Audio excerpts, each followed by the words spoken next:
PSC online study സീരീസിലേക്ക് എല്ലാവർക്കും സ്വാഗതം. ഇന്നത്തെ വീഡിയോയിൽ നമ്മൾ എക്സ്പ്ലെയിൻ ചെയ്യുന്നത് ഷേപ്പർ മെഷീനെ കുറിച്ചാണ്. നമുക്കറിയാം, മെറ്റൽ കട്ടിംഗ് എന്നാൽ ടൂളിൻ്റെയും വർക്കിൻ്റെയും ഇൻട്രാക്ഷൻ മൂലം മെറ്റൽ റിമൂവൽ നടന്ന് നമുക്ക് വേണ്ട റിക്വയർഡ് ഷേപ്പ് ക്രിയേറ്റ് ചെയ്തെടുക്കുന്ന പ്രോസസ്സാണ്. അപ്പോൾ ഇവിടെ ഷേപ്പർ മെഷീൻ്റെ കേസിൽ ടൂളിൻ്റെ റെസിപ്രോക്കേറ്റീവ് മോഷൻ വഴി മെറ്റൽ കട്ടിംഗ് നടത്തുകയും നമുക്ക് വേണ്ട റിക്വയർഡ് ഷേപ്പുകൾ ക്രിയേറ്റ് ചെയ്തെടുക്കുകയാണ് ചെയ്യുന്നത്. The shaper is a machine tool used primarily for ഷേപ്പറിൻ്റെ മെയിൻ യൂസുകൾ വരുന്നത് producing a flat or plain surface which may be in a horizontal, vertical or an angular plane. ഒരു flat surface അല്ലെങ്കിൽ flat പ്ലെയിനോ create ചെയ്യാൻ വേണ്ടിയിട്ടാണ് കൂടുതലായിട്ടും shaper use ചെയ്യുന്നത്. കൂടാതെ സ്ലോട്ട്സ്, ഗ്രൂവ്സ്, കീവേസ് അങ്ങനെയുള്ള സ്പെഷ്യൽ ഷേപ്പുകൾ ക്രിയേറ്റ് ചെയ്യാനും യൂസ് ചെയ്യാറുണ്ട്. കൂടാതെ producing complex contour of concave or convex or a combination of this. അപ്പോൾ അത് കുറച്ച് കർവേച്ചറൊക്കെ ഉള്ള ഷേപ്പുകളായ കോൺവെക്സ് ഷേപ്പോ കോൺകേവ് ഷേപ്പുകളൊക്കെ ക്രിയേറ്റ് ചെയ്യാനും ഈ ഒരു ഷേപ്പർ മെഷീൻ യൂസ് ചെയ്യാറുണ്ട്.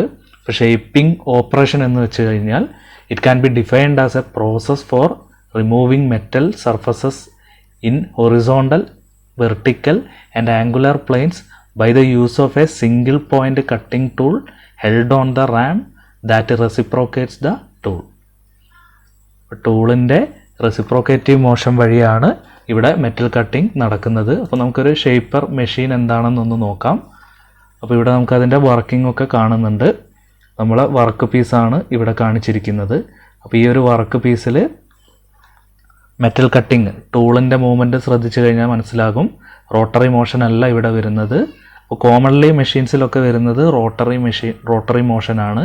അപ്പോൾ ഇവിടെ നമുക്ക് വരുന്നത് റെസിപ്രോക്കേറ്റിംഗ് മോഷനാണ്. അപ്പോൾ ഈ ഒരു റെസിപ്രോക്കേറ്റിംഗ് മോഷൻ വഴി മെറ്റൽ ചിപ്പ് റിമൂവ് ആവുന്നത് നമുക്ക് കാണാൻ പറ്റും. അപ്പോൾ ഇതിന് വർക്ക് ആ ഒരു മോഷൻ എഗെയിൻസ്റ്റ് ആയിട്ട് മൂവ് ചെയ്യിക്കാനൊക്കെ വേണ്ടിയിട്ട് ഇവിടെ കുറേ ഹാൻഡിൽസും കാര്യങ്ങളൊക്കെ ഉണ്ട്. അപ്പോൾ അത് നമുക്ക് പാർട്സ് ഡിസ്കസ് ചെയ്യുന്ന സമയത്ത് കൂടുതലായിട്ട് നോക്കാം. അപ്പോൾ ഇവിടെ ഇതിനെ റാം എന്നാണ് വിളിക്കുക. അപ്പോൾ ഈ ഒരു റാമാണ് ഇതിൽ റെസിപ്രോക്കേറ്റീവ് മോഷൻ പോസിബിൾ ആക്കുന്നത്. റാമിൻ്റെ ഒരറ്റത്തായിട്ട് ടൂള് മൂവ് ചെയ്തിട്ടുണ്ടാവും. അതിന് ടച്ച് ആവുന്ന രീതിയിലായിരിക്കും വർക്ക് പീസ് പ്ലേസ് ചെയ്തിട്ടുണ്ടാവുക. അപ്പോൾ ഇതിലുള്ള മെക്കാനിസങ്ങൾ എന്തൊക്കെയാണ്, ഇതിൻ്റെ പാർട്സുകൾ എന്തൊക്കെയാണ്, അതൊക്കെ നമുക്ക് ഈ ഒരു വീഡിയോയിൽ ഡിസ്കസ് ചെയ്യാം. അപ്പോൾ ഈ ഒരു ഓപ്പറേഷൻ ആണ് ഷേപ്പിംഗ് ഓപ്പറേഷൻ എന്ന് പറയുന്നത്. ഈ ഷേപ്പിംഗ് ഓപ്പറേഷൻ ചെയ്യുന്ന മെഷീനെയാണ് ഷേപ്പർ മെഷീൻ എന്ന് വിളിക്കുന്നത്. അപ്പോൾ എല്ലാവരും ഓർത്ത് വെക്കുക, റെസിപ്രോക്കേറ്റീവ് മോഷൻ പ്രൊവൈഡ് ചെയ്യുന്ന ഒരു മെഷീനാണ് ഷേപ്പർ മെഷീന്. അപ്പോൾ ഇതിൻ്റെ കാറ്റഗറിയിൽ വരുന്ന അതർ മെഷീൻസ് തന്നെയാണ് സ്ലോട്ടർ, പ്ലാനർ എന്ന് പറയുന്നതൊക്കെ. അപ്പോൾ അതെല്ലാം റെസിപ്രോക്കേറ്റിംഗ് മോഷനാണ് പ്രൊവൈഡ് ചെയ്യുന്നത്. ബാക്കി മെറ്റൽ കട്ടിങ് നടത്തുന്ന ഓൾമോസ്റ്റ് ഒരുവിധ എല്ലാ മെഷീൻസും റോട്ടറി മോഷനാണ്. അപ്പോൾ ടൂളിൻ്റെയോ വർക്കിൻ്റെയോ റോട്ടറി മോഷൻ വഴിയായിരിക്കും കൂടുതലായിട്ടും മെറ്റൽ റിമൂവൽ നടക്കുന്നത്. ഇവിടെ ഷേപ്പറിൻ്റെയും സ്ലോട്ടറിൻ്റെയും പ്ലാനറിൻ്റെയും ഒക്കെ കേസിൽ ഇതേപോലെ റെസിപ്രോക്കേറ്റീവ് മോഷൻ വഴിയാണ് മെറ്റൽ റിമൂവൽ നടക്കുന്നത്. ഇത് ഇങ്ങനെ നടക്കുന്നത് കൊണ്ട് ആക്യുറസി കാര്യങ്ങളൊക്കെ കുറച്ച് കുറവായിരിക്കും ഈ ഷേപ്പറിൻ്റെയും സ്ലോട്ടറിൻ്റെയും ഒക്കെ കേസിൽ. അപ്പോൾ നമുക്കൊരു സ്മൂത്ത് സർഫസ് ഒബ്റ്റൈൻ ചെയ്യാൻ ഇതിൽ ബുദ്ധിമുട്ടാണ്. അപ്പോൾ ഒരു ഷേപ്പർ മെഷീനെ നമ്മളിപ്പം കണ്ടു, അതിൻ്റെ വർക്കിംഗ് ഒക്കെ നോക്കി. അപ്പോൾ അതിൻ്റെ ഫീച്ചേഴ്സ് എന്ന് പറയുന്നത്, അപ്പോൾ ഇതിൽ റാമിൻ്റെ മൂവ്മെൻറ്റ് നമ്മൾ കണ്ടു. അപ്പോൾ അത് ഫോർവേഡ് ബാക്ക്വേഡ് മൂവ്മെൻ്റ് ആയിട്ടാണ് വരുന്നത്. അപ്പോൾ അതിൻ്റെ അറ്റത്ത് നമ്മൾ കട്ടിംഗ് ടൂൾ ഫിറ്റ് ചെയ്തിട്ടുണ്ട്. സോ ആ കട്ടിംഗ് ടൂളിനും ഫോർവേഡ് ബാക്ക്വേഡ് മൂവ്മെൻറ്റ് പോസിബിൾ ആവും. അപ്പോൾ അവിടെ ഒരു ഡയറക്ഷൻ, കട്ടിംഗ് ടൂളിൻ്റെ ഡയറക്ഷൻ എന്ന് പറയുന്നത് ഒരു സ്ട്രെയിറ്റ് ലൈൻ ആയിട്ടാണ് വരുന്നത്. പിന്നെ ഫോർവേഡ് മോഷനെ വിളിക്കുന്നത് കട്ടിംഗ് സ്ട്രോക്ക് എന്നാണ്, ബാക്ക്വേഡ് മോഷനെ വിളിക്കുന്നത് റിട്ടേൺ സ്ട്രോക്ക് എന്നാണ്. അപ്പോൾ ഇവിടെ ശ്രദ്ധിക്കേണ്ട ഒരു കാര്യം എന്ന് പറയുന്നത്, ഷേപ്പറിൻ്റെ കേസിൽ no cutting during return stroke. അതായത് ഫോർവേഡ് സ്ട്രോക്കിൽ പോകുന്ന സമയത്ത് മാത്രമേ ഉള്ളൂ ഇവിടെ മെറ്റൽ റിമൂവൽ നടക്കുന്നുള്ളത്. റിട്ടേൺ സ്ട്രോക്കിൽ വരുന്ന സമയത്ത് കട്ടിംഗ് ആക്ഷൻ ഒന്നും നടക്കുന്നില്ല. ഇവിടെ ടൂള് ഫ്രീ ആയിട്ടാണ് മൂവ് ആവുന്നത്. അപ്പോൾ ആ ഒരു വേർഡ് എല്ലാവരും ഓർത്ത് വെക്കണം. There is no cutting action on return stroke. പിന്നെ നമുക്ക് ഫ്ലാറ്റ് ആയിട്ടുള്ളതും അല്ലാത്തതുമായിട്ടുള്ള കോൺവെക്സും കോൺവേവും ഒക്കെ ഷേപ്പുകളൊക്കെ നമുക്ക് ഈ ഒരു മെഷീൻ ഉപയോഗിച്ചിട്ട് ക്രിയേറ്റ് ചെയ്യാൻ പറ്റും. അപ്പോൾ ഇവിടെ അതിൻ്റെ മെഷീൻ ചെയ്യുന്ന ഒരു ഫിഗർ കാണിക്കുന്നുണ്ട്. അപ്പോൾ കട്ടിംഗ് ടൂള് നമ്മളൊരു പർട്ടിക്കുലർ ഡെപ്ത് സെറ്റ് ചെയ്തിട്ട് മുന്നോട്ടും ബാക്കോട്ടും നീക്കി കഴിഞ്ഞാൽ അവിടെ കട്ടിംഗ് ആക്ഷൻ നടക്കും. പിന്നെ ലെഫ്റ്റിലേക്ക് വീണ്ടും ഒന്ന് നീക്കി കഴിഞ്ഞാൽ എന്താവും, അടുത്ത മെറ്റൽ കട്ടാവും. അങ്ങനെ അങ്ങനെ കട്ടായിട്ടുള്ള ഒരു സ്റ്റെപ്പ് ബ്ലോക്കിൻ്റെ ഒരു ഫിഗറാണ് ഇപ്പോൾ ഇവിടെ കാണിച്ചിരിക്കുന്നത്. അപ്പോൾ നമുക്ക് ഷേപ്പറിൻ്റെ ഒരു ക്രാങ്ക് ടൈപ്പ് ഷേപ്പറിൻ്റെ പാർട്സുകൾ ഏതൊക്കെയാണെന്ന് നോക്കാം. അപ്പോൾ എല്ലാ മെഷീനിനും ഇമ്പോർട്ടൻ്റ് ആയിട്ട് വരുന്ന ഒരു പാർട്ടാണ് ബേസ് എന്ന് പറയുന്നത്. അപ്പോൾ ഇതിൻ്റെ ഏറ്റവും അടിയിൽ നമുക്ക് ഫൗണ്ടേഷനൊക്കെ ഇട്ട് ഉറപ്പിക്കാൻ പറ്റുന്ന രീതിയിലുള്ള കാസ്റ്റ് ചെയ്തിരിക്കുന്ന ഒരു ബോഡി ആയിരിക്കും ബേസ് എന്ന് പറയുന്നത്. അപ്പോൾ അതെല്ലാ മെഷീനിലും ഉണ്ടായിരിക്കും. പിന്നെ വൈബ്രേഷൻ പ്രോബ്ലംസ് ഒക്കെ അബ്സോർബ് ചെയ്യാനൊക്കെ വേണ്ടിയിട്ട് കൂടുതലായിട്ടും കാസ്റ്റ് അയൺ എന്ന് പറയുന്ന മെറ്റീരിയൽ കൊണ്ടായിരിക്കും അത് ക്രിയേറ്റ് ചെയ്തിട്ടുണ്ടാവുക. അപ്പോൾ നമുക്ക് ഷേപ്പ് ക്രിയേറ്റ് ചെയ്യാനും എളുപ്പമാണ് കാസ്റ്റ് അയണിൻ്റെ കേസിൽ. കൂടാതെ വൈബ്രേഷൻ അബ്സോർബിങ് കപ്പാസിറ്റി ഒക്കെ കാസ്റ്റ് അയൺ കൂടുതലാണ്. സോ അതുകൊണ്ട് തന്നെ കാസ്റ്റ് അയൺ ആയിരിക്കും ഓൾമോസ്റ്റ് എല്ലാ മെഷീൻസിൻ്റെയും ബെഡിൽ അല്ലെങ്കിൽ ബോഡിയൊക്കെ ക്രിയേറ്റ് ചെയ്യാൻ വേണ്ടി യൂസ് ചെയ്യുന്നത്. അപ്പോൾ ഇത് ബേസ് നമുക്ക് കാണാം. പിന്നെ അതിലുള്ള വെർട്ടിക്കൽ മെമ്പറാണ് കോളം എന്ന് പറയുന്നത്. അപ്പോൾ ഇവിടെ ബേസിൻ്റെ മുകളിലുള്ള വെർട്ടിക്കൽ മെമ്പർ, അപ്പോൾ അത് രണ്ടും കൂടി ചേർന്നിട്ടുള്ളതാണ് ഇതിൻ്റെ ബോഡി, മൊത്തത്തിലുള്ള ഒരു ബോഡി എന്ന് പറയുന്നത്. അപ്പോൾ അതർ പാർട്സുകളൊക്കെ ഈ ഒരു ബോഡി അല്ലെങ്കിൽ ഫ്രെയിമിൻ്റെ മുകളിലൊക്കെ ആയിരിക്കും ഫിറ്റ് ചെയ്തിട്ടുണ്ടാവുക. പിന്നെ നമുക്കിവിടെ ക്രോസ് റെയിൽ എന്ന് പറയുന്ന ഒരു എലമെൻറ്റ് കാണാം. ഈ ക്രോസ് റെയിലാണ് വർക്കിനെ മുകളിലേക്കും താഴത്തേക്കും നീങ്ങാനൊക്കെ സഹായിക്കുന്നത്. ക്രോസ് റെയിലിൻ്റെ ഉള്ളിൽ ഒരു സാഡിൽ എന്ന് പറയുന്ന എലമെൻ്റ് ഉണ്ടാവും. ആ സാഡിലിൻ്റെ മുകളിലാണ് ടേബിൾ ഫിറ്റ് ചെയ്തിരിക്കുന്നത്. ടേബിളിൻ്റെ മുകളിൽ വർക്കൊക്കെ നമുക്ക് ക്ലാമ്പ് ചെയ്യാനൊരു വൈസൊക്കെ ഫിറ്റ് ചെയ്തിട്ടുണ്ട്. അപ്പോൾ മൊത്തത്തിൽ വർക്കിനെ മൂവ് ചെയ്യിക്കാൻ സഹായിക്കുന്ന ആ ഒരു എലമെൻറ്റ് അത് ക്രോസ് റെയിലിൻ്റെ ഉള്ളിലുള്ള സാഡിലാണ്. അപ്പോൾ സാഡിലിൻ്റെ മുകളിൽ ഈ ഒരു ടേബിൾ നമുക്ക് എന്ത് ചെയ്യാൻ പറ്റും, left and right motion provide ചെയ്യാൻ പറ്റും. അപ്പോൾ ഹൈറ്റ് വാരി ചെയ്യാൻ വേണ്ടിയിട്ട് ക്രോസ് റെയിൽ ഉണ്ട്. പിന്നെ ടേബിളിന് സാഡിൽ വഴി എന്ത് ചെയ്യാൻ പറ്റും, നമുക്ക് ലെഫ്റ്റ് റൈറ്റ് മോഷൻസും പ്രൊവൈഡ് ചെയ്യാൻ പറ്റും. പിന്നെ വരുന്നൊരു ഇമ്പോർട്ടൻ്റ് എലമെൻ്റാണ് ഈ ഒരു കോളത്തിൻ്റെ മുകളിൽ പ്രൊവൈഡ് ചെയ്യുന്ന റാം എന്ന് പറയുന്ന എലമെൻറ്റ്. അപ്പോൾ ഇവിടുത്തെ റെസിപ്രോക്കേറ്റിംഗ് എലമെൻ്റാണ് റാം എന്ന് പറയുന്നത്.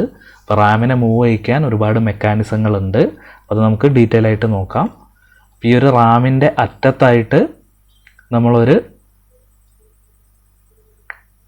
ഡിവൈസ്, ഒരു ക്ലാപ്പർ ബോക്സ് എന്ന് പറയുന്ന ആ ഒരു ടൂൾ ഹോൾഡിംഗ് ഡിവൈസ് കൊടുത്തിട്ടുണ്ട്. അപ്പോൾ ഈ ഒരു ക്ലാപ്പർ ബോക്സിൻ്റെ പ്രത്യേകത നമ്മൾ നേരത്തെ കണ്ടിരുന്നു, ഫോർവേഡ് സ്ട്രോക്കിൽ മാത്രമേ കട്ടിങ് നടക്കുന്നുള്ളൂ. അപ്പോൾ റിട്ടേൺ സ്ട്രോക്കിൽ കട്ടിങ് ടൂളിനെ വർക്കുമായിട്ടുള്ള ഇൻട്രാക്ഷൻ ഒഴിവാക്കുക എന്നുള്ള ഒരു പർപ്പസാണ് ക്ലാപ്പർ ബോക്സ് പ്രൊവൈഡ് ചെയ്യുന്നത്. അതായത് ഫോർവേഡ് സ്ട്രോക്കിൽ പോകുമ്പോൾ അത് റിജിഡായി നിൽക്കും. റിട്ടേൺ സ്ട്രോക്കിൽ വരുന്ന സമയത്ത് ഇവിടെ ഫ്രീ ആയിട്ട് വരുന്ന ഒരു അറേഞ്ച്മെൻറ്റ് വരും. അപ്പോൾ അങ്ങനെയാണ് ക്ലാപ്പർ ബോക്സ് വർക്ക് ചെയ്യുന്നത്. ക്ലാപ്പർ ബോക്സിൻ്റെ മുകളിലായിരിക്കും നമ്മളെ ടൂൾ പോസ്റ്റ് ഫിറ്റ് ചെയ്തിട്ടുണ്ടാവുക. അപ്പോൾ ഈ ഒരു ടൂൾ പോസ്റ്റിലാണ് കട്ടിംഗ് ടൂൾ ഫിറ്റ് ചെയ്യുക. സ്പാനറൊക്കെ ഉപയോഗിച്ചിട്ട് നമുക്ക് ഇവിടെ നിന്ന് ടൈറ്റ് ആക്കാം. ഇതിൻ്റെ ഹൈറ്റൊക്കെ നമുക്ക് ഇവിടെ നോക്കിയിട്ട് ഇത് ടൈറ്റാക്കി നിർത്താൻ പറ്റും. പിന്നെ ഇവിടെ ഒരു ടൂൾ ഫീഡ് ഹാൻഡിൽ എന്ന് പറയുന്ന ആ ഒരു എലമെൻറ്റ് ആ ഒരു ടൂൾ പോസ്റ്റിൻ്റെ മുകളിൽ കൊടുത്തിരിക്കുന്നു. ടൂൾ പോസ്റ്റിൻ്റെ അല്ല, ഈ ഒരു ബോഡീൻ്റെ മുകളിൽ റാമിൽ ഫിക്സ് ചെയ്തിരിക്കുന്ന ആ ഒരു ടൂളിങ് എലമെൻറ്റിൻ്റെ മുകളിൽ കൊടുത്തിട്ടുണ്ട്. അപ്പോൾ ഈ ഒരു ഹാൻഡിൽ റൊട്ടേറ്റ് ചെയ്യുന്നതനുസരിച്ചിട്ട് നമുക്ക് ഇതിൻ്റെ ഹൈറ്റ്, ടൂളിൻ്റെ ഹൈറ്റ് വേരി ചെയ്യാൻ പറ്റും. അപ്പോൾ മൈന്യൂട്ട് ഡെപ്തൊക്കെ കട്ടിംഗ് ഒക്കെയാണ് ചെയ്യുന്നതെങ്കിലൊക്കെ നമുക്ക് ഇവിടെ നിന്ന് തന്നെ ഈ ഒരു ഹാൻഡിൽ തിരിച്ച് അഡ്ജസ്റ്റ് ചെയ്യാം. കൂടുതൽ ഹൈറ്റ് വേരിയേഷൻ വേണമെന്നുണ്ടെങ്കിൽ നമുക്കിവിടെ ക്രോസ് റെയിലിനെ അപ്പ് ആൻഡ് ഡൗൺ മോഷനും ചെയ്യാൻ പറ്റും. ഇതിൻ്റെ വേരിയസ് മെക്കാനിസങ്ങളും മോട്ടറും ഒക്കെ ഈ ഒരു കോളത്തിൻ്റെ അറ്റത്തായിട്ട് കൊടുത്തിട്ടുണ്ടാവും. അവിടെ നിന്ന് വേരിയസ് ലിങ്ക് വഴിയൊക്കെയാണ് റാമിലേക്ക് മോഷൻസ് പോകുന്നത്. ഇത്രയാണ് ഇതിൻ്റെ ബേസിക് കൺസ്ട്രക്ഷൻ എന്ന് പറയുന്നത്. ഇപ്പോൾ ബേസ് ഉണ്ടാവും, അതിൻ്റെ മുകളിൽ കോളം ഉണ്ടാവും, പിന്നെ ക്രോസ് റെയിൽ അതിൻ്റെ മുകളിലായിട്ട് ടേബിൾ ഫിറ്റ് ചെയ്തിട്ടുണ്ടാവും, പിന്നെ ടൂളിന് മോഷൻ കൊടുക്കാൻ വേണ്ടിയിട്ട് റാം ഉണ്ടായിരിക്കും. റാമിൻ്റെ അറ്റത്ത് ടൂൾ ഹെഡ് ഉണ്ട്. ടൂൾ ഹെഡിലാണ് ക്ലാപ്പർ ബോക്സും ടൂൾ പോസ്റ്റും ഒക്കെ വരുന്നത്. അപ്പോൾ ഈ ഒരു ക്വസ്റ്റ്യൻ ക്ലാപ്പർ ബോക്സ് ഒക്കെ എന്താണെന്നുള്ളതൊക്കെ സ്ഥിരം ചോദിക്കുന്ന ക്വസ്റ്റ്യൻസ് ആണ്. ഇപ്പോൾ ഫോർവേഡ് സ്ട്രോക്കിൽ മാത്രം കട്ടിങ് പോസിബിൾ ആക്കുക, റിട്ടേൺ സ്ട്രോക്കിൽ ടൂളും വർക്കും തമ്മിലുള്ള ഇൻട്രാക്ഷൻ കുറയ്ക്കുക എന്നുള്ള ഫംഗ്ഷന് വേണ്ടി യൂസ് ചെയ്യുന്ന ഒരു എലമെൻ്റാണ് ക്ലാപ്പർ ബോക്സ്. ഇവിടെ എല്ലാ എലമെൻറ്റ്സും നമ്മൾ പറഞ്ഞു. ഇപ്പോൾ ബേസ് എന്ന് പറയുന്നത് കാസ്റ്റ് അയൺ കൊണ്ടായിരിക്കും നിർമ്മിച്ചിട്ടുണ്ടാവുക. ഓൾമോസ്റ്റ് മെഷീൻ്റെ എല്ലാ വെയ്റ്റും ബേസ് ആയിരിക്കും എടുക്കുന്നത്. അപ്പോൾ അതിന് കൂടുതൽ കപ്പാസിറ്റി ഒക്കെ കിട്ടാൻ വേണ്ടിയിട്ടൊക്കെ കാസ്റ്റ് അയൺ യൂസ് ചെയ്യുന്നു. പിന്നെ ഫൗണ്ടേഷൻ ചെയ്യും, ഇതിൻ്റെ വൈബ്രേഷൻ കാര്യങ്ങളൊക്കെ ഒഴിവാക്കാൻ വേണ്ടിയിട്ട് ഫൗണ്ടേഷൻ ബോൾട്ട് ഉപയോഗിച്ചിട്ട് അത് തറയിൽ ഉറപ്പിച്ച് നിർത്തും. പിന്നെ വരുന്നത് ക്രോസ് റെയിലാണ്. അപ്പോൾ up and down movement, work പീസിൻ്റെ up and down movement possible ആക്കുന്ന ഒരു എലമെൻ്റാണ് ക്രോസ് റെയിൽ എന്ന് പറയുന്നത്. അപ്പോൾ ഈ ക്രോസ് റെയിലിൽ സാഡിലിൻ്റെ മുകളിലായിരിക്കും ടേബിൾ ഫിറ്റ് ചെയ്തിട്ടുണ്ടാവുക. അപ്പോൾ ആ ഒരു ടേബിളിൻ്റെ മൂവ്മെൻറ്റ് വഴിയാണ് നമുക്ക് വർക്ക് പീസിൻ്റെ ലെഫ്റ്റ് റൈറ്റ് മൂവ്മെൻ്റ് ഒക്കെ പോസിബിൾ ആവുന്നത്. അപ്പോൾ കട്ടിങ് ആക്ഷൻ നടത്തുന്ന സമയത്ത് ഡെപ്ത് ഓഫ് കട്ടെല്ലാം സെറ്റ് ചെയ്തതിന് ശേഷം നമ്മൾ ലെഫ്റ്റിലേക്ക് റൈറ്റിലേക്ക് മൂവ് ചെയ്യിച്ചിട്ടാണ് ആ ഒരു സർഫസ്, ഫ്ലാറ്റ് സർഫസ് ഒക്കെ ക്രിയേറ്റ് ചെയ്യുന്നത്. പിന്നെ ഇവിടുത്തെ വെർട്ടിക്കൽ എലമെൻ്റാണ് കോളം എന്ന് പറയുന്നത്. ഇതും കാസ്റ്റ് ചെയ്തെടുക്കുന്ന എലമെൻ്റ് തന്നെയാണ്. റാമിൻ്റെ മെക്കാനിസം ഒക്കെ ഈ ഒരു കോളത്തിൻ്റെ ഉള്ളിലായിരിക്കും ഉണ്ടാവുക. കോളത്തിൻ്റെ ഏറ്റവും മുകളിലായിട്ടാണ് റാം പ്ലേസ് ചെയ്യുന്നത്. ടേബിൾ എന്ന് പറയുന്നത് വർക്കിനെ സപ്പോർട്ട് ചെയ്യുന്ന ഒരു എലമെൻ്റാണ്. അപ്പോൾ നമുക്ക് വർക്ക് ഹോൾഡിംഗ് ഡിവൈസസ് ആയിട്ടുള്ള വൈസോ അതേപോലത്തുള്ള ഡിവൈസുകളൊക്കെ ഈ ഒരു ടേബിളിൻ്റെ മുകളിലായിരിക്കും ഫിറ്റ് ചെയ്യുക. ഈ ടേബിൾ ക്രോസ് റെയിലിലെ സാഡിലിൻ്റെ മുകളിൽ ഫിറ്റ് ചെയ്ത് വെച്ചിട്ടുണ്ടാകും. അപ്പോൾ നമുക്ക് ആവശ്യമായിട്ടുള്ള മോഷൻസ് കൊടുക്കാൻ തക്ക രീതിയിലുള്ള ഹാൻഡ് വീൽസ് ടേബിളിൻ്റെ അറ്റത്തൊക്കെ പ്രൊവൈഡ് ചെയ്തിട്ടുണ്ടാവും. പിന്നെ ഏറ്റവും ഇമ്പോർട്ടൻ്റ് എലമെൻ്റാണ് റാം എന്ന് പറയുന്നത്. അപ്പോൾ ഈ ഒരു കോളം നമ്മൾ കണ്ടു, കോളത്തിൻ്റെ മുകളിലായിട്ട് ഒരു ഗൈഡ് വേസ് പ്രൊവൈഡ് ചെയ്തിട്ടുണ്ടാവും. ആ ഗൈഡ് വേസിൻ്റെ മുകളിലൂടെ ഇൻ ആൻഡ് ഫ്രോ മോഷൻ അല്ലെങ്കിൽ റെസിപ്രോക്കേറ്റിംഗ് മോഷൻ പ്രൊവൈഡ് ചെയ്യുന്ന ഒരു എലമെൻ്റാണ് റാം എന്ന് പറയുന്നത്. ഇപ്പോൾ റാം മെക്കാനിക്കലി അല്ലെങ്കിൽ ഹൈഡ്രോളിക്കലി ഒക്കെ ഓപ്പറേറ്റ് ചെയ്യാറുണ്ട്. അപ്പോൾ അതിൻ്റെ അറ്റത്തായിരിക്കും single point cutting tool fasten ചെയ്തിരിക്കുന്നത്. പിന്നെ ഇവിടുത്തെ ഒരു ഇമ്പോർട്ടൻ്റ് എലമെൻ്റാണ് ടൂൾ ഹെഡ്. അപ്പോൾ ഒരുപാട് പ്രത്യേകതകളുള്ള ഒരു ഡിവൈസാണ് ടൂൾ ഹെഡ് എന്ന് പറയുന്നത്. ടൂളിനെ ഹോൾഡ് ചെയ്യുക, അതാണ് മെയിൻ ഫങ്ഷൻ എന്ന് പറയുന്നത്. പിന്നെ അവിടെ ഒരു പ്രത്യേക ഡിവൈസ് ക്ലാപ്പർ ബോക്സ് എന്ന് പറയുന്ന ആ ഒരു ഡിവൈസ്, അപ്പോൾ ഇവിടെ നമുക്ക് അതിൻ്റെ ഫിഗർ ഡീറ്റെയിൽ ആയിട്ട് കാണിച്ചിട്ടുണ്ട്. അപ്പോൾ ഈ ഒരു ക്ലാപ്പർ ബോക്സിൽ ഒരു ഹിഞ്ച് പിന്ന് നിങ്ങൾക്ക് കാണാൻ പറ്റും. അപ്പോൾ ഈ ഹിഞ്ച് പിന്നിനെ ബേസ് ചെയ്തിട്ടാണ് ഈ ഒരു ടൂൾ പോസ്റ്റ് മുകളിലേക്കും താഴേക്കും നമുക്ക് നീക്കാൻ പറ്റും. അപ്പോൾ ഇത് ഫോർവേഡ് സ്ട്രോക്ക് വരുന്ന സമയത്ത് ബാക്കോട്ടേക്ക് അത് നീങ്ങില്ല, നമുക്ക് മുന്നോട്ടേക്ക് മാത്രമേ ഉള്ളൂ ഇതിനെ റൊട്ടേറ്റ് ചെയ്യിക്കാൻ പറ്റുള്ളൂ. അപ്പോൾ ബാക്കോട്ടേക്ക് പോകുമ്പോൾ അത് റിജിഡായിട്ട് നിൽക്കും, സോ കട്ടിങ് സ്മൂത്തായിട്ട് നടക്കും. ഇനി റിട്ടേൺ സ്ട്രോക്ക് വരുന്ന സമയത്ത് എന്താവും, വർക്കും ടൂളും ഇൻട്രാക്ട് വരുന്ന സമയത്ത് ഈ ഒരു ക്ലാപ്പർ ബ്ലോക്ക് എന്താവും, മുകളിലേക്ക് പോവും. സോ അവിടെ ടൂളും വർക്കും തമ്മിലുള്ള ഇൻട്രാക്ഷൻ കുറയും. അപ്പോൾ അതിന് സഹായിക്കുന്ന ഒരു എലമെൻ്റാണ് ക്ലാപ്പർ ബോക്സ് എന്ന് പറയുന്നത്. അപ്പോൾ അതെല്ലാം ടൂൾ ഹെഡിലാണ് പ്ലേസ് ചെയ്യുന്നത്. പിന്നെ നമുക്ക് ഷേപ്പറിൻ്റെ ഒരു മെക്കാനിസം, ഡീറ്റെയിൽ ആയിട്ടുള്ള മെക്കാനിസം എങ്ങനെയാണെന്നുള്ളത് നോക്കാം.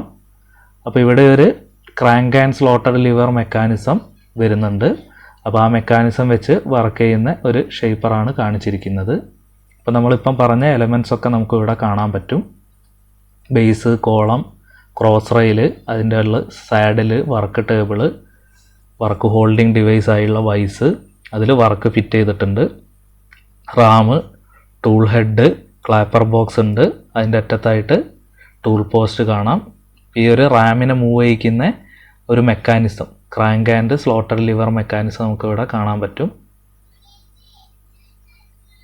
അപ്പോൾ ഇവിടെ ഈ ഒരു റൊട്ടേഷൻ പ്രൊവൈഡ് ചെയ്യാൻ വേണ്ടി മോട്ടർ കാര്യങ്ങളൊക്കെ ഉണ്ടാവും.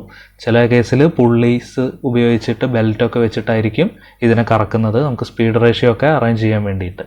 അപ്പോൾ ഇത് റൊട്ടേറ്റ് ചെയ്യുന്ന സമയത്ത് ഈ ഒരു സ്ലോട്ടിൻ്റെ ഉള്ളിൽ റൊട്ടേറ്റ് ചെയ്യുമ്പം നമുക്കൊരു ഇൻ ആൻഡ് ഫ്രോ മോഷൻ അല്ലെങ്കിൽ ഒരു റെസിപ്രോക്കേറ്റിംഗ് മോഷൻ ഇവിടെ പോസിബിൾ ആവുകയാണ് ചെയ്യുന്നത്. അങ്ങനെയാണ് റാമിന് ആ ഒരു റെസിപ്രോക്കേറ്റിംഗ് മോഷൻ കിട്ടുന്നത്. ഇതിൻ്റെ ബേസിക് വർക്കിംഗ് പ്രിൻസിപ്പിൾ നമ്മളിപ്പം കണ്ടു. അപ്പോൾ ആ ഒരു സ്ലോട്ടഡ് ലിവറിൻ്റെ ഉള്ളിൽ നമ്മളൊരു പിന്നിട്ട് റൊട്ടേറ്റ് ചെയ്യുന്ന സമയത്ത് ടൂളിൻ്റെ മോഷൻ കിട്ടുന്നു. അപ്പോൾ ഈ ഒരു ടൂള് മാക്സിമം ട്രാവൽ ചെയ്യുന്ന ഡിസ്റ്റൻസ് മുതൽ മിനിമം ട്രാവൽ ചെയ്യുന്ന ഡിസ്റ്റൻസ് വരെയുള്ള ആ ഒരു ലെങ്ത്തിനെയാണ് നമ്മൾ സ്ട്രോക്ക് ലെങ്ത്ത് എന്ന് പറയുന്നത്. അപ്പോൾ ഈ ഒരു സ്ട്രോക്ക് ലെങ്ത്ത് നമുക്ക് ഇവിടെ നിന്ന് ക്രിയേറ്റ് ചെയ്തെടുക്കാൻ പറ്റും. അപ്പോൾ ഈ പിന്ന് എവിടെയാണോ നമ്മൾ ഇൻസേർട്ട് ചെയ്യുന്നത് അല്ലെങ്കിൽ ഈ ഒരു ഡിസ്റ്റൻസ്, ഇതിൻ്റെ ക്രാങ്കിൻ്റെ ഡിസ്റ്റൻസ് ഒക്കെ ബേസ് ചെയ്തിട്ടാണ് ഈ ഒരു സ്ട്രോക്ക് ലെങ്ത്ത് നമുക്കിവിടെ അഡ്ജസ്റ്റ് ചെയ്യാൻ പറ്റുന്നത്. അപ്പോൾ ആ ഒരു ബേസിക് വർക്കിംഗ് നിങ്ങൾ കണ്ടിട്ടുണ്ടാവുമെന്ന് വിചാരിക്കുന്നു. അപ്പോൾ ഈ പാരഗ്രാഫ് ജസ്റ്റ് ഒന്ന് ഓടിച്ചു നോക്കുക, ക്ലിയർ ആവാത്ത ആളുകളുണ്ടെങ്കിൽ ഇത് ജസ്റ്റ് ഒന്ന് വായിച്ച് നോക്കുക. പിന്നെ നമുക്കിവിടെ ക്വിക്ക് റിട്ടേൺ മെക്കാനിസം എന്ന് പറയുന്ന ഒരു മെക്കാനിസം വരുന്നുണ്ട്. അപ്പോൾ അതിൻ്റെ ഫങ്ഷൻ എന്താണെന്ന് വെച്ച് കഴിഞ്ഞാൽ നമ്മൾ പറഞ്ഞിരുന്നു ഫോർവേഡ് സ്ട്രോക്കിൽ മാത്രമാണ് കട്ടിംഗ് ആക്ഷൻ നടക്കുന്നത്. അപ്പോൾ റിവേഴ്സ് സ്ട്രോക്കിൽ നമുക്ക് കട്ടിങ് ആക്ഷൻ ഒന്നുമില്ല, ക്ലാപ്പർ ബോക്സ് ടൂളിനെ ഫ്രീ ആക്കുന്നുണ്ട്. സോ ആ ടൈമിൽ നമുക്ക് എന്ത് ചെയ്യാം, ഇത് ഷേപ്പർ ബാക്കോട്ടേക്ക് മെല്ലെ വരികയാണെങ്കിൽ അവിടെ ഒരുപാട് ടൈം വേസ്റ്റേജ് ആണ്. സോ കട്ടിങ് ആക്ഷൻ നടക്കുമ്പോൾ സ്ലോ ആയിട്ട് മുന്നോട്ട് പോകും. കട്ടിങ് ആക്ഷൻ ഇല്ലാത്ത റിട്ടേൺ സ്ട്രോക്കിൽ ഫാസ്റ്റായിട്ട് റിട്ടേൺ വരിക. ആ ഒരു ഫംഗ്ഷൻ കിട്ടാൻ വേണ്ടിയിട്ടാണ് ക്വിക്ക് റിട്ടേൺ മെക്കാനിസം എന്ന് പറയുന്ന മെക്കാനിസം നമ്മൾ ക്രിയേറ്റ് ചെയ്യുന്നത്. അത് പല രീതിയിൽ ക്രിയേറ്റ് ചെയ്യാറുണ്ട്. അപ്പോൾ നമ്മൾ അവിടുത്തെ മെയിൻ ഫംഗ്ഷൻ എന്ന് പറയുന്നത് the return stroke allows the ram to move faster rate to reduce the idle time which is known as quick return mechanism. അപ്പോൾ ഫോർവേഡ് സ്ട്രോക്കിൽ മാത്രമേ കട്ടിങ് ആക്ഷൻ നടക്കുന്നുള്ളൂ. ആ സ്ട്രോക്കിൽ ടൂള് മെല്ലെ ട്രാവൽ ചെയ്യും. റിട്ടേൺ സ്ട്രോക്കിൽ കട്ടിങ് ആക്ഷൻ ഒന്നുമില്ല. ആ ടൈമിൽ ടൂളിനെ ഫാസ്റ്റായിട്ട് മൂവ് ചെയ്യിക്കുക. അപ്പോൾ അങ്ങനെ ഒരു ഫംഗ്ഷൻ കിട്ടാൻ വേണ്ടിയിട്ട് നമ്മളിവിടെ 3 രീതിയിലുള്ള മെക്കാനിസങ്ങൾ യൂസ് ചെയ്യാറുണ്ട്. സ്ഥിരമായിട്ട് ചോദിക്കുന്ന ഒരു ക്വസ്റ്റ്യനാണ് ക്വിക്ക് റിട്ടേൺ മെക്കാനിസം ഏതെല്ലാമെന്ന്. ഇവിടെ crank and slotted link mechanism എന്ന് പറയുന്ന ഒരു മെക്കാനിസം ഉണ്ട്. വിത്ത്വർത്ത് ക്വിക്ക് റിട്ടേൺ മെക്കാനിസം എന്ന് പറയുന്ന ഒരു മെക്കാനിസം, പിന്നെ ഹൈഡ്രോളിക് ഷേപ്പർ മെക്കാനിസം. ഈ 3 മെക്കാനിസങ്ങളാണ് ക്വിക്ക് റിട്ടേൺ ഫംഗ്ഷൻ കിട്ടാൻ വേണ്ടിയിട്ട് യൂസ് ചെയ്യുന്നത്. അപ്പോൾ ഇവിടെ നമുക്ക് ആ ഒരു മെക്കാനിസങ്ങളൊക്കെ കാണാം. അപ്പോൾ ഇതിനെ കൂടുതൽ ഡീറ്റെയിലിംഗ് ചെയ്യുന്നില്ല. അപ്പോൾ ആ ഒരു മെക്കാനിസം നിങ്ങൾ കണ്ടിട്ടുണ്ടാവും. ഒരു സ്ലോട്ടഡ് ലിവറിൻ്റെ ഉള്ളിൽ ഒരു പിന്ന് ഇൻസേർട്ട് ചെയ്യുന്നു. അതിനായിട്ട് ഒരു ബുൾ ഗിയർ കണക്റ്റഡ് ആയിരിക്കും. ബുൾ ഗിയർ റൊട്ടേറ്റ് ചെയ്യുന്ന സമയത്ത് ഈ ഒരു സ്ലോട്ടിൻ്റെ ഉള്ളിൽ പിന്ന് ട്രാവൽ ചെയ്യുന്നു. അതിനെ കണക്ട് ചെയ്തിരിക്കുന്ന റാമും അതിൻ്റെ കൂടെ ട്രാവൽ ചെയ്യുന്നു. അപ്പോൾ അങ്ങനെയാണ് crank and slotted liver mechanism work ചെയ്യുന്നത്. അതിൻ്റെ വർക്കിംഗ് പ്രിൻസിപ്പിൾ എന്ന് പറയുന്നതും ഈ ഒരു സംഭവം തന്നെയാണ്. പിന്നെ അടുത്ത കേസിൽ വരുന്നതാണ് വിത്ത്വർത്ത് ക്വിക്ക് റിട്ടേൺ മെക്കാനിസം എന്ന് പറയുന്ന ഒരു മെക്കാനിസം. അപ്പോൾ ഇവിടെയും അതേപോലെ തന്നെയാണ്. അപ്പോൾ ഇവിടെ സംഭവിക്കുന്നതെന്ന് പറഞ്ഞു കഴിഞ്ഞാൽ ഈ ഒരു ആർക്ക് ലെങ്ത് അഡ്ജസ്റ്റ്മെൻറ്റിലാണ് ആ ഒരു ക്വിക്ക് റിട്ടേൺ പോസിബിൾ ആകുന്നത്. അപ്പോൾ ഇവിടെ നിങ്ങൾ ഫിഗർ ശ്രദ്ധിച്ചു കഴിഞ്ഞാൽ മുകളിലത്തെ സ്ട്രോക്ക് നോക്കുന്ന സമയത്ത് നമുക്ക് കൂടുതൽ ആർക്ക് ഓഫ് കോണ്ടാക്റ്റ് വരും. അതായത് ലാർജ് ആർക്ക് ഡിസ്റ്റൻസ് വരും. താഴെയാവുമ്പോൾ എന്താണ്, ആർക്ക് ഡിസ്റ്റൻസ് കുറവായിട്ടാണ് വരുന്നത്. അപ്പോൾ അങ്ങനെ ഒരു അറേഞ്ച്മെൻറ്റ് കൊടുക്കുന്നതോടെയാണ് റിട്ടേൺ സ്ട്രോക്ക് വരുന്ന സമയത്ത് ആർക്ക് കോണ്ടാക്റ്റ് കുറവാണ്. സോ അതുകൊണ്ട് തന്നെ ഇത് ഫാസ്റ്റായിട്ട് റിട്ടേൺ വരും. മറ്റേ കേസിൽ ആർക്ക് ലെങ്ത് കൂടുതലാണ്. അപ്പോൾ അതുകൊണ്ട് അത് മെല്ലയെ ട്രാവൽ ആവുള്ളൂ. അപ്പോൾ അത് വിത്ത്വർത്ത് ക്വിക്ക് റിട്ടേൺ മെക്കാനിസത്തിൻ്റെ ഒരു വർക്കിംഗ് നമുക്ക് നോക്കാം. അപ്പോൾ ഇതേ രീതിയിൽ തന്നെയാണ്. അത് ഓൾമോസ്റ്റ് ക്രാങ്ക് ആൻഡ് സ്ലോട്ടർ ലിവറും വിത്ത്വർത്തും ഒക്കെ സെയിം ആയിട്ട് തന്നെയാണ് വർക്കിംഗ് വരുന്നത്. അപ്പോൾ ഈ ഒരു രീതിയിലാണ് വിത്ത്വർത്ത് ക്വിക്ക് റിട്ടേൺ മെക്കാനിസം വർക്കാവുന്നത്. പിന്നെ വരുന്നത് ഹൈഡ്രോളിക് ആയിരുന്നു. അപ്പോൾ ഹൈഡ്രോളിക്കിൻ്റെ കേസിൽ നമുക്ക് ഒരു ഹൈഡ്രോളിക് സിലിണ്ടർ വാൽവ് അറേഞ്ച്മെൻറ്റ്സ് ഒക്കെ യൂസ് ചെയ്തിട്ട് അതിൻ്റെ ടൈമിംഗ് അഡ്ജസ്റ്റ്മെൻ്റ് ഒക്കെ ചെയ്തിട്ടാണ് വർക്കാവുന്നത്. ഏറ്റവും കൂടുതലായിട്ട് യൂസ് ചെയ്യുന്ന ഒരു ടൈപ്പ് ഓഫ് മെക്കാനിസമാണ് വിത്ത്വർത്ത് ക്വിക്ക് റിട്ടേണും ക്രാങ്ക് ആൻഡ് സ്ലോട്ടർ ലിവർ മെക്കാനിസവും. ഇനി നമുക്ക് ഷേപ്പറിൽ ചെയ്യുന്ന ഓപ്പറേഷൻസുകൾ നോക്കാം. അപ്പോൾ ഓപ്പറേഷൻസ് ആയിട്ട് ഹൊറിസോണ്ടൽ കട്ടിങ് ചെയ്യാറുണ്ട്, വെർട്ടിക്കൽ കട്ടിങ്, ഇൻക്ലൈൻഡ് കട്ടിങ്, പിന്നെ ഏതെങ്കിലും സ്പെഷ്യൽ ഗ്രൂവ്സോ കാര്യങ്ങളോ ഒക്കെ ക്രിയേറ്റ് ചെയ്യാം, സ്ലോട്ടുകൾ ക്രിയേറ്റ് ചെയ്യാം, സ്റ്റെപ്ഡ് ആയിട്ടുള്ള വർക്കുകൾ ക്രിയേറ്റ് ചെയ്യാം. അപ്പോൾ അങ്ങനെയുള്ള കാര്യങ്ങളൊക്കെ നമുക്ക് ഷേപ്പർ ഉപയോഗിച്ചിട്ട് ചെയ്യാൻ പറ്റും. അതിലൊക്കെ ആക്യുറസി കുറവായിരിക്കും എന്നുള്ള ഒരു പ്രത്യേകതയാണ്. അപ്പോൾ ഇവിടെ ഹൊറിസോണ്ടൽ മെഷീനിങ് ആണ് ഉദ്ദേശിക്കുന്നതെങ്കിൽ നമ്മൾ എന്ത് ചെയ്യും, വർക്ക് പീസിനെ ലെഫ്റ്റ് ടു റൈറ്റ് ട്രാവൽ ചെയ്യിക്കും. പിന്നെ ടൂൾ എന്തായിരിക്കും, ടൂൾ എപ്പോഴും ഇൻ ആൻഡ് ഫ്രോ റെസിപ്രോക്കേറ്റ് ചെയ്യുക അതിൻ്റെ മുകളിൽ കൂടെ. സോ അങ്ങനെ നമുക്ക് ആവശ്യമുള്ള ഡെപ്ത് സെറ്റ് ചെയ്യാൻ വേണ്ടിയിട്ട് ഇവിടെ നിന്ന് ഈ ഒരു വീല് കറക്കി കഴിഞ്ഞാൽ ഡെപ്ത് സെറ്റ് ചെയ്യാം. അതേപോലെ വർക്കിൻ്റെ ഹൈറ്റ് വേണമെങ്കിൽ കൂട്ടാൻ പറ്റും. അപ്പോൾ അതിനനുസരിച്ച് ഡെപ്ത് ഓഫ് കട്ട് നമുക്ക് സെറ്റ് ചെയ്യാം. അങ്ങനെ മെഷീൻ ചെയ്യുമ്പോൾ നമുക്ക് ആവശ്യമുള്ള രീതിയിലുള്ള സർഫസുകളൊക്കെ കിട്ടും. ഒരു വെർട്ടിക്കൽ അറേഞ്ച്മെൻ്റ് ആണ് ഇവിടെ കാണിച്ചത്. ഗ്രൂസ് കട്ട് ചെയ്യുന്ന ഒരു അറേഞ്ച്മെൻറ്റ് ഇവിടെ കാണിച്ചിട്ടുണ്ട്. അപ്പോൾ പല ടൈപ്പ് ഷേപ്പർ മെഷീൻസ് നമ്മൾ നോക്കിക്കഴിഞ്ഞാൽ ഒരുപാട് ക്ലാസിഫിക്കേഷൻസ് വരുന്നുണ്ട്. അതിൽ ഫസ്റ്റ് ക്ലാസിഫിക്കേഷൻ വരുന്നത് according to the ram driving mechanism. അപ്പോൾ റാം ഡ്രൈവ് ചെയ്യുന്നതിനെ ബേസ് ചെയ്തിട്ട് ക്രാങ്ക് ഷേപ്പർ ഉണ്ട്. അപ്പോൾ നമ്മൾ നേരത്തെ കണ്ടു ക്രാങ്ക് ആൻഡ് സ്ലോട്ടഡ് ലിവറൊക്കെ ഉപയോഗിച്ചിട്ട് വർക്ക് ചെയ്യുന്ന ആ ഒരു ഷേപ്പർ. പിന്നെ ഗിയർ ഷേപ്പർ എന്ന് പറയുന്ന ഒരു അറേഞ്ച്മെൻ്റ് ഉണ്ട്. അപ്പോൾ അതിൽ rack and pinion gear arrangement use ചെയ്തിട്ട് വർക്ക് ചെയ്യുന്ന ഷേപ്പറാണ്. ഗിയർ ഷേപ്പർ, പിന്നെ ഹൈഡ്രോളിക്സ് മെക്കാനിസം ഉപയോഗിച്ചിട്ട്. അപ്പോൾ നമ്മൾ JCBയിലൊക്കെ അതിൻ്റെ സിലിണ്ടർ കാര്യങ്ങളൊക്കെ കണ്ടിട്ടുണ്ടാവും. അപ്പോൾ അതിൽ ആ ഒരു movement in and fro motion കിട്ടാൻ വേണ്ടിയിട്ട് ഹൈഡ്രോളിക് സിസ്റ്റം യൂസ് ചെയ്യുന്നു. അതേപോലെ ഈ ഒരു ഷേപ്പറിലെ റാമിൻ്റെ ഇൻ ആൻഡ് ഫ്രോ മോഷൻ കിട്ടാൻ വേണ്ടിയിട്ട് ഹൈഡ്രോളിക് സിസ്റ്റം യൂസ് ചെയ്യുകയാണെങ്കിൽ അതിനെ ഹൈഡ്രോളിക് ഷേപ്പർ എന്ന് വിളിക്കും. പിന്നെ പൊസിഷനും റാമിൻ്റെ ട്രാവലിനും അനുസരിച്ചിട്ട് ഹൊറിസോണ്ടൽ ഷേപ്പറും വെർട്ടിക്കൽ ഷേപ്പറും. ഹൊറിസോണ്ടൽ ഷേപ്പറാണ് നമ്മൾ നേരത്തെ ഫിഗറിലൊക്കെ കണ്ടത്. അപ്പോൾ വെർട്ടിക്കൽ ഷേപ്പർ നമുക്ക് വരുന്നുണ്ട്, നോക്കാം. പിന്നെ according to the direction of cutting സ്ട്രോക്കിൻ്റെ ഡയറക്ഷനെ ബേസ് ചെയ്തിട്ട് പുഷ് ടൈപ്പ് ഷേപ്പറും ഡ്രോ ടൈപ്പ് ഷേപ്പറും. പിന്നെ ടേബിളിൻ്റെ ഡിസൈനൊക്കെ അനുസരിച്ചിട്ട് standard shaper, universal type shaper, അങ്ങനെ ഒരുപാട് ക്ലാസിഫിക്കേഷൻ ഷേപ്പർ മെഷീനിന് വരുന്നുണ്ട്. അതിൽ ഇമ്പോർട്ടൻ്റ് ആണ് ഡ്രൈവിംഗ് മെക്കാനിസത്തിനെ ബേസ് ചെയ്തിട്ടുള്ളത്. അപ്പോൾ ക്രാങ്ക് ഷേപ്പർ എന്ന് പറയുമ്പോൾ ഒരു ക്രാങ്ക് പിന്നിൻ്റെ ഒക്കെ സഹായത്താൽ ഒരു സ്ലോട്ടഡ് ലിവറിനെയൊക്കെ ഉപയോഗിച്ചിട്ട് ആ ഒരു റെസിപ്രോക്കേറ്റിംഗ് മോഷൻ പ്രൊവൈഡ് ചെയ്യുന്ന ടൈപ്പ് ഷേപ്പറാണ് ക്രാങ്ക് ഷേപ്പർ എന്ന് പറയുന്നത്. ഗിയർ ഷേപ്പർ എന്ന് പറയുമ്പോൾ റാക്ക് ആൻഡ് പിനിയൻ മെക്കാനിസം. അപ്പോൾ റാക്ക് ആൻഡ് പിനിയൻ എന്താണെന്ന് അറിയാത്ത ആളുകൾ ഒന്ന് സെർച്ച് ചെയ്ത് നോക്കണം. അപ്പോൾ അത് ഒരു ടൈപ്പ് ഓഫ് ഗിയർ ഡ്രൈവ് ആണ്. Rotary to linear motion provide ചെയ്യുന്ന ഒരു ടൈപ്പ് ഓഫ് ഗിയർ ഡ്രൈവ് ആണ് റാക്ക് ആൻഡ് പിനിയൻ എന്ന് പറയുന്നത്. ആ ഒരു ഗിയർ ഡ്രൈവ് ഇവിടെ യൂസ് ചെയ്തിട്ടുണ്ടാവും. അപ്പോൾ മോട്ടോറിൻ്റെ റൊട്ടേഷൻ റാക്ക് വഴി എന്താവും, റാമിൻ്റെ റെസിപ്രോക്കേറ്റിംഗ് മോഷൻ ആക്കിയിട്ട് അവിടെ മാറ്റും. തേർഡ് വൺ വരുന്നത് ഹൈഡ്രോളിക് ഷേപ്പേഴ്സ് ആണ്. അപ്പോൾ അവരുടെ ഒരു ഹൈഡ്രോളിക് പിസ്റ്റൺ സിലിണ്ടർ അറേഞ്ച്മെൻറ്റ്, അതിൻ്റെ ഉള്ളിൽ ഓയിൽ ഉണ്ടാവും. അപ്പോൾ നല്ല പ്രഷറൈസ്ഡ് ആയിട്ടുള്ള ഓയിൽ ഉപയോഗിച്ചിട്ട് ആ പിസ്റ്റണെ മൂവ് ചെയ്യിക്കും. അതിനനുസരിച്ചിട്ട് നമുക്ക് ആവശ്യമുള്ള റെസിപ്രോക്കേറ്റിംഗ് മോഷൻ കിട്ടുന്നതാണ്. അപ്പോൾ അത്തരത്തിൽ വർക്ക് ചെയ്യുന്ന ഒരു ഷേപ്പറാണ് ഹൈഡ്രോളിക് ഷേപ്പർ. ഇവിടെ അടുത്തത് അതിൻ്റെ പൊസിഷനെ ബേസ് ചെയ്തിട്ട് ഹൊറിസോണ്ടൽ ഷേപ്പർ പറഞ്ഞിരുന്നു.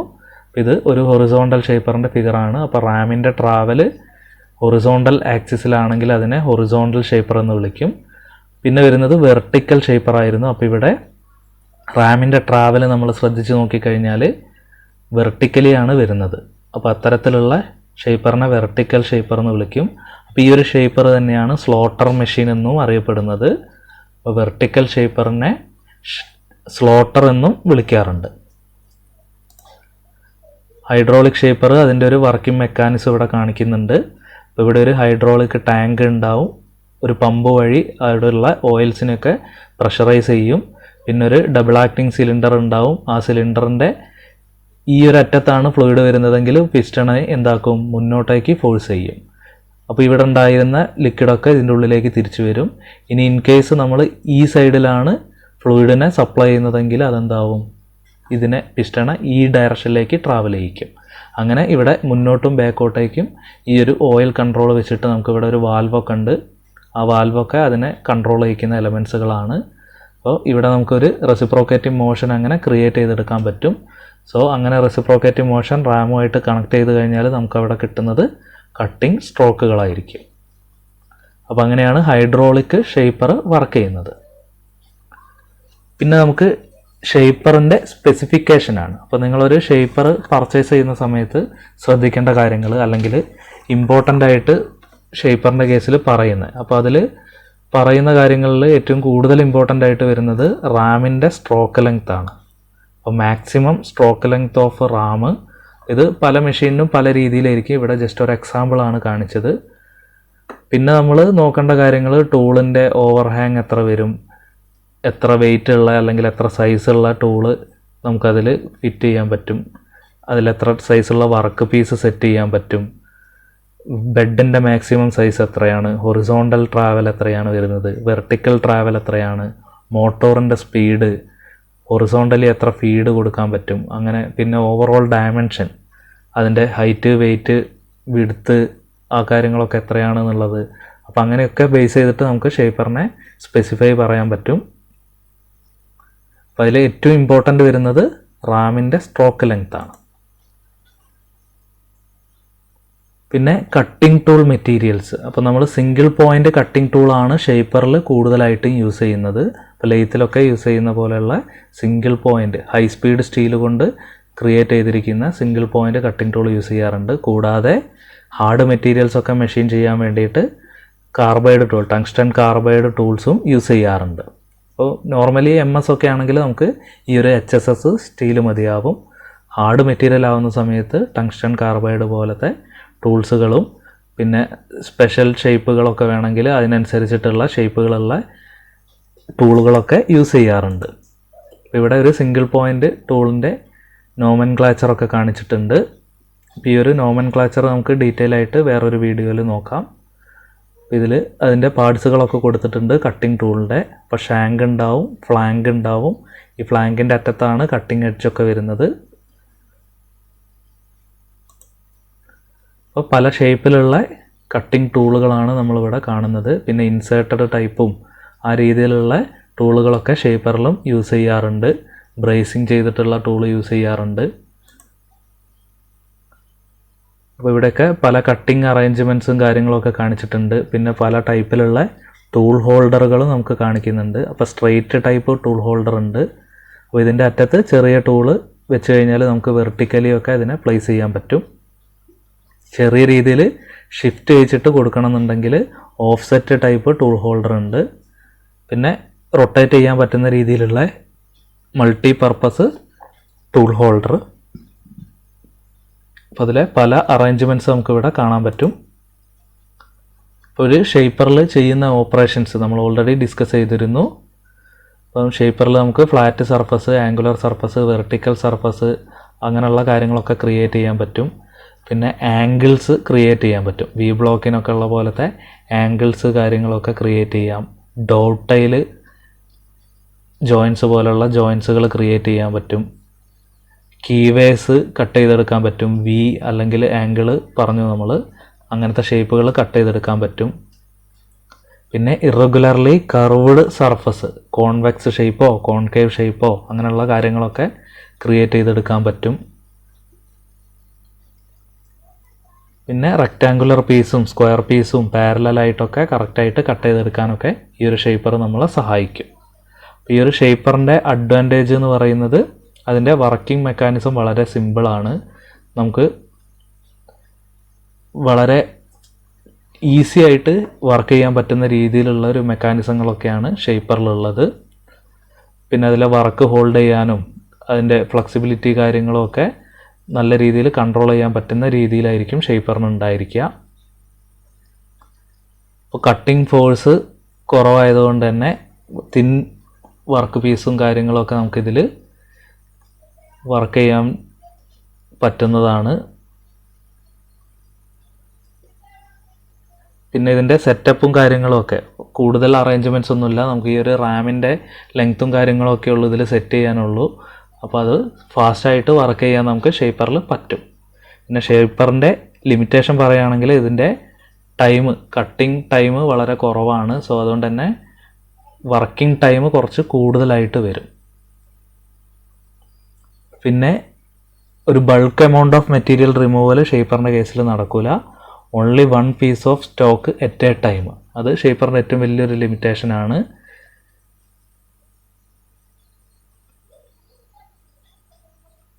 പിന്നെ ലോങ് പീസ്, വർക്ക് പീസൊക്കെ സപ്പോർട്ട് ചെയ്യാനൊക്കെ ബുദ്ധിമുട്ടാണ്. അപ്പോൾ അത് ഇതിൻ്റെ ഒരു ലിമിറ്റേഷനായിട്ട് നമുക്ക് പറയാം.